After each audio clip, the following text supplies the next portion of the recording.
এই জন্য আমাদের জুলাই সনদের স্বীকৃতি চাইনি দরকার আছে না?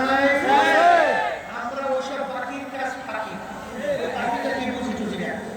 আমাদের এই নির্বাচনের আগেই জাতীয় আমাদের এই জুলাই সনদের আইনের স্বীকৃতি দিতে হবে। আর সাথে সাথে জুলাই সনদের মধ্যে যেগুলো এখনো ঘাটতি রয়েছে, যেমন নাকি পিলখানা হত্যা, ইত্যাদি ঘটনা জুলাই সনদে আসে নাই। শাপলা চত্বরে আলেমোলামা সহ বাংলাদেশের মানুষকে যে নির্মমভাবে হত্যা করেছে সেই ঘটনা ওখানে আসে নাই। এই উল্লেখযোগ্য বিষয় যেগুলো জুলাই সনদের ভিতরে এরা কিন্তু আসতে হবে। এই কথা ঠিক কিনা? আর একটা দাবি আমাদের মৌলিক হলো পিআর পদ্ধতিতে নির্বাচন।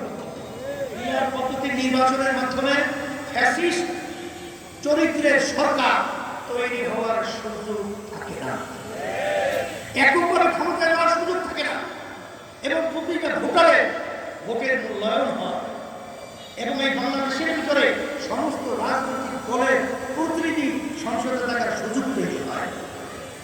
এই জন্যই আমরা পিআর পদ্ধতি নির্বাচন চেয়েছি। যারা চায় না, বুঝে না, এরা বুঝবে। এখন তো বোকা কিছুটা শুরু করেছে, তারা নাকি দেশ গড়ার